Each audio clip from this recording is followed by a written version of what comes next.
I am a long term investor, but long term में सच बोला जाए तो ना आप रहने वाले हैं ना मैं रहने वाला हूं। In long term all of us will be dead. आज के दिन मार्केट में बहुत सारे नए इन्वेस्टर आए जो अपने आप को वॉरेन बफेट का फॉलोअर बोलते हैं और अपने आप को लॉन्ग टर्म इन्वेस्टर बोलते हैं। मजे की बात यह है कि इन so called long term investors को अभी तक मार्केट में 10 साल भी पूरे नहीं हुए, फिर भी ये मार्केट से लड़ने के लिए रेडी है।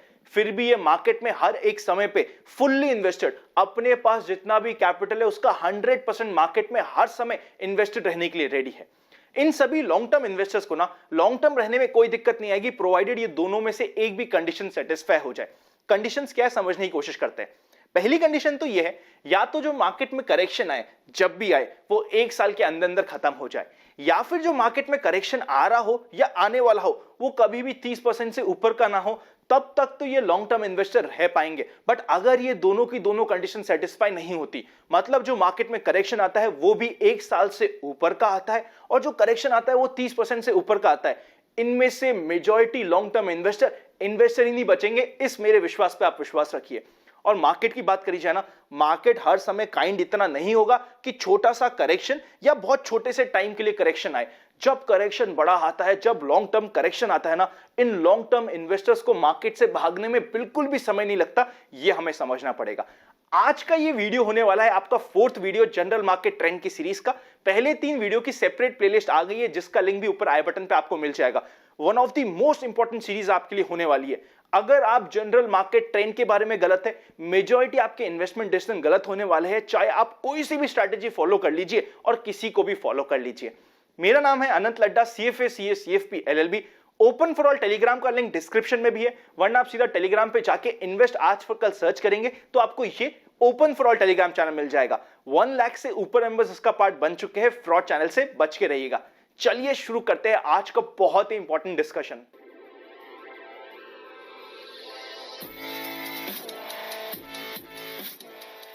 मेरे पर्सनल एक्सपीरियंस है ना, एक ऐसा इन्वेस्टर जो अपने आप को कभी भी कहता है कि मैं स्टॉप लॉस तो लेता ही नहीं हूं, मैं तो बाय एंड होल्ड करके रखता हूं। मार्केट चाहे सिग्नल दे कि मार्केट में करेक्शन आने वाला है, फिर भी मैं करेक्शन के समय में छोटे मोटे स्टॉप लॉस लेके मार्केट से हटने की हिम्मत नहीं करता, मैं मार्केट से लड़ता ही रहता हूं। इन सारे इन्वेस्टर में जब भी इक्विटी शेयर मार्केट का करेक्शन थोड़ा सा भी बढ़ता है तब उनका पेशेंस खत्म होने लगता है और उन पे बहुत ज्यादा प्रेशर आने लगता है। और ये सारे वही के वही इन्वेस्टर है जो मार्केट के बिल्कुल बॉटम पे, मतलब कि जब 7500 निफ्टी आता है उस समय अपना माल बेचते हैं और मार्केट से निकलते हैं और वहां से मार्केट वी शेप रिकवरी करता है, क्योंकि उन्होंने पूरे बियर मार्केट में मार्केट से लड़ते रहे और मार्केट से डटे रहे। उस समय तक जब एक्चुअली मार्केट में इन्वेस्टमेंट करने का टाइम होता है, उस समय तक उनका पेशेंस खत्म हो चुका होता है और उनके ऊपर टेंशन और प्रेशर बहुत बढ़ चुका होता है। उसी के साथ मार्केट के डायरेक्शन के बारे में पता होना इसलिए भी इंपॉर्टेंट है क्योंकि जब भी कोई स्टॉक टूटता है, टूट तो वो जाता है, बढ़ने के लिए उससे ज्यादा बढ़ना पड़ता है। एग्जांपल से लेने की कोशिश करते हैं। सपोज करते हैं 100 रुपए का स्टॉक है और उसमें 20% का करेक्शन आता है और वो स्टॉक 80 रुपए का हो जाता है। अब उस स्टॉक को वापस से 80 रुपए से बढ़ के 100 रुपए तक जाने के लिए, मतलब अपनी कॉस्ट टू कॉस्ट जाने के लिए भी 25% बढ़ना पड़ता है। करेक्ट तो 20% हुआ था, बढ़ना 25% पड़ेगा।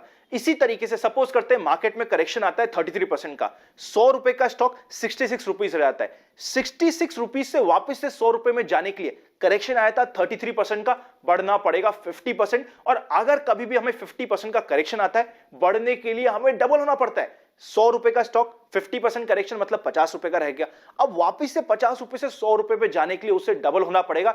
यह थ्योरी आपको समझ आनी जरूरी है, इसीलिए ही हमें मार्केट से कभी भी लड़ना नहीं चाहिए। और मजे की बात तो यह है कि यहां पे तो हम बढ़ने की बात कर रहे हैं, मतलब आपका स्टॉक 50 पे आके बढ़ जाएगा या 66 पे आके बढ़ जाएगा या 80 पे आके बढ़ जाएगा। बहुत सारे स्टॉक तो ऐसे होंगे जो एक बियर मार्केट के बाद वापस कभी बढ़ेंगे ही नहीं और आप उसे होल्ड ही करते रह जाएंगे। इसीलिए बाय एंड होल्ड की स्ट्रैटेजी मेरे हिसाब से डायरेक्ट शेयर इक्विटी इन्वेस्टिंग में बिल्कुल गलत है। अगर आपको बाय एंड होल्ड करना ही है तो म्यूचुअल फंड करिए, क्योंकि म्यूचुअल फंड एक बास्केट ऑफ पोर्टफोलियो है जिसके ऊपर हम कंप्लीट सीरीज ला चुके हैं। अगर अभी तक आपको म्यूचुअल फंड्स में कुछ डाउट है तो म्यूचुअल फंड सीरीज भी आपको आप ही के चैनल इन्वेस्ट आज फॉर कल पे मिल जाएगी, वो जाके आप चेकआउट कर सकते हैं। वहां पे बाय एंड होल्ड की स्ट्रैटेजी फिर भी बेहतरीन तरीके से काम करती है, क्योंकि वहां पे हम सिंगल स्टॉक्स में काम नहीं कर रहे होते, हम एक बास्केट में काम करते हैं और बास्केट को बाउंस करना ऑलमोस्ट सर्टेन हो जाता है। पर जब भी मैं डायरेक्ट इक्विटी शेयर इन्वेस्टिंग की बात करूं, डायरेक्ट इक्विटी शेयर्स में कैपिटल को आपको प्रिजर्व करना उतना ही जरूरी है जितना कि प्रॉफिट बनाना है। जितना आपने कैपिटल प्रिजर्व किया is equal to the profit जितना आपने कमाया।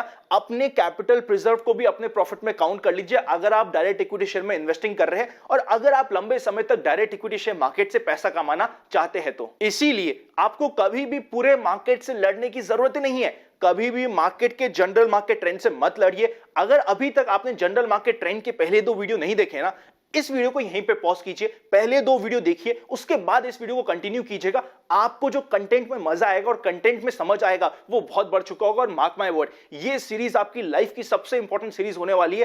फ्री में ये सीरीज मिल रही है आपको, पेड में भी कभी भी नहीं मिलेगी। पहले जाके प्लीज पहले 2 वीडियो चेकआउट कीजिए, फिर इस वीडियो को कंटिन्यू कीजिएगा। आई होप अभी तक आपने पहले 2 वीडियो अब देख लिए होंगे। यहां से हम इस वीडियो को वापस से कंटिन्यू करते हैं और कुछ चीजें समझने की कोशिश करते हैं।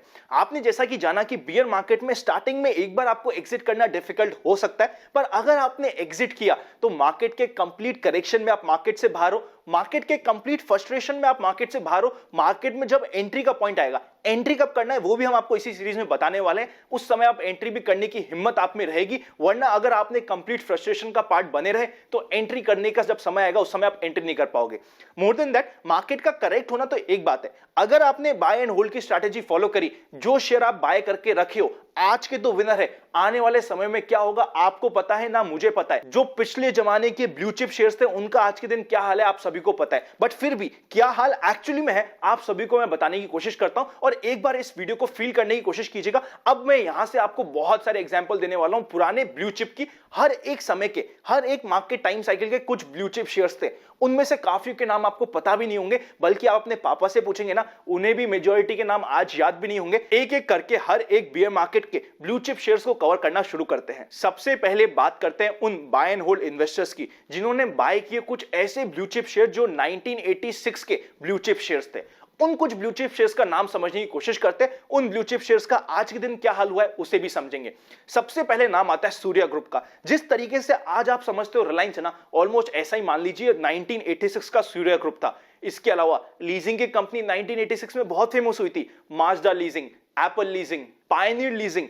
कहां गई ये सारी की सारी ब्लू चिप कंपनी, ना आपको पता है ना हमें पता है। उस समय यह समझा जाता था 1986 में कि बॉम्बे डाइंग को बाय कर लो, इससे बड़ा सोना कुछ भी नहीं है, बट उस समय के भाव आज तक भी नहीं आए हैं। अगर कुछ और 1986 के ब्लू चिप शेयर्स की बात करूं मैं तो एसएनएस पावर स्विच गियर्स, ऐसी स्विच गियर की कंपनी जिसे माना जा रहा था अगली 25 साल में कोई हाथ भी नहीं लगा सकता, आज कोई जानता भी नहीं है। हिंदुस्तान इंडस्ट्रियल केमिकल्स, धातु फोर्ज, अगर मैं नाम लेने जाऊंगा तो लिस्ट खत्म ही नहीं होगी। ये सारी की सारी 1986 की ब्लू चिप कंपनीज है जिसको बाय एंड होल्ड करने में किसी भी इन्वेस्टर को दिक्कत नहीं थी। आज के दिन इनका नामो निशान भी नहीं है। अब थोड़ा सा आगे चलते हैं, बात करते हैं हर्षद मेहता के समय में 1992 में कुछ थी ब्लू चिप कंपनीज, ऐसी कंपनी जिसे कहा जाता था कि अगर आपने इन्हें बाय कर लिया भूल जाइए, सोना है सोना। 1992 की ब्लू चिप कंपनी थी सबसे पहले तो ACC, Apollo tyre, BPL, Sterlite, Videocon, नाम लेते जाइए, ये सब कचरा कंपनी आज के दिन बन चुकी है। अगर कुछ और नाम ऐड करूं तो विशाखा एक्वा,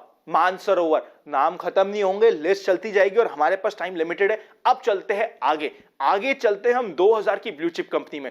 सन 2000 में कौन सी थी ब्लू चिप कंपनी, ध्यान से समझिएगा। वापस से आपको उस समय अगर किसी ने 2000 में भी बाय एंड होल्ड की स्ट्रैटेजी लगाई और इनमें से कुछ भी शेयर, यहां पे तो मैं कुछ लिमिटेड शेयर्स का नाम ले रहा हूं, अगर 1993 से 1996 की बात करी जाए, इतने आईपीओ आए थे जिसका कोई हद नहीं। इंडियन इक्विटी शेयर मार्केट में सबसे ज्यादा आईपीओ 93 से लेकर 96 में आए थे, उसमें से 85% कंपनीज आज के दिन एग्जिस्ट भी नहीं कर सकती है। आप सोच सकते हैं अगर किसी भी आईपीओ कंपनी में उस समय इन्वेस्टर ने इन्वेस्ट किया, 85% चांस ये है कि वो पैसा आज के दिन जीरो हो चुका है। अब आता है टाइम सन 2000 का। सन 2000 में आती है केतन पारिक की K20 शेयर्स, ऐसे शेयर जिनको आप बाय करके भूल जाइए, आपका पैसा जीरो होना ऑलमोस्ट कंपलसरी है। बट उस समय अगर सन 2000 में जाके अपने पापा से पूछ के देखिएगा, इन सभी कंपनीज के पीछे हर एक जना भागा करता था। कंपनीज के अगर कुछ नाम दूं, सत्यम कंप्यूटर्स जिनका नामो निशान ही खत्म हो गया है, स्टरलाइट, हिमाचल फ्यूचरिस्टिक, लिस्ट खत्म नहीं होगी दोस्तों और आप सभी को दर्द फील होना स्टार्ट हो जाएगा। पेंटा मीडिया,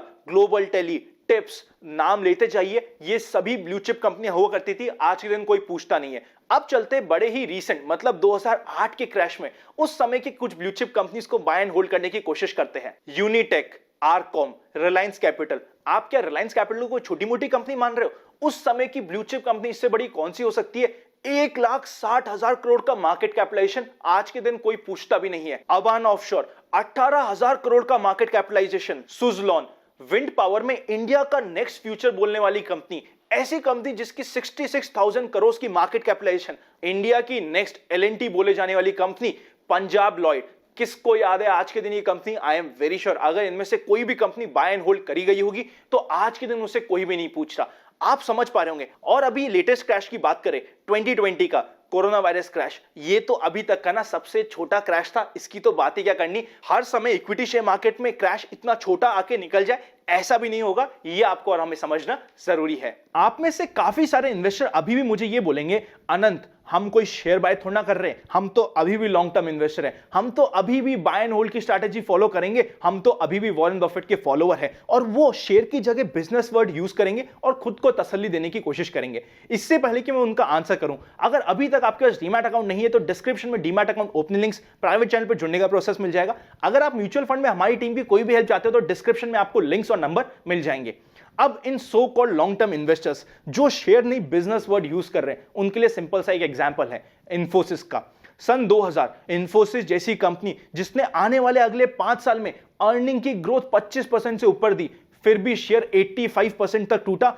कैसे जस्टिफाई करोगे आप 85% का करेक्शन और कैसे पेशेंस रखोगे इवन आफ्टर सीइंग कि आपकी company quarter on quarter, year on year पैसा बनाते जा रही है, अर्निंग करते जा रही है। तो ये हमें समझना जरूरी है कि मार्केट से हमें नहीं लड़ना है। Market is supreme. अगर जनरल मार्केट ट्रेंड मुझे ये बोल रहा है कि मार्केट से निकलो तो मैं डायरेक्ट इक्विटी शेयर इन्वेस्टिंग में निकलना ज्यादा प्रेफर करूंगा। मार्केट से लड़ना मैं तो एटलीस्ट प्रेफर नहीं करूंगा। आपका कुछ स्टैंड हो सकता है। आप सभी का फाइनल क्वेश्चन ये आने वाला है कि अनंत अगर बाय एंड होल्ड स्ट्रैटेजी का ये सच है जो काफी सारे प्रोफेशनल्स को, एडवाइजर्स को, इन्वेस्टर्स को पता भी है, तब भी हमें बहुत सारे सो कॉल्ड एक्सपर्ट्स अभी भी क्यों बोलते हैं कि बाय एंड होल्ड की स्ट्रैटेजी फॉलो करो, बाय करो 10 साल के लिए भूल जाओ, पैसा बनेगा ही बनेगा, ऐसा क्यों बोलते हैं?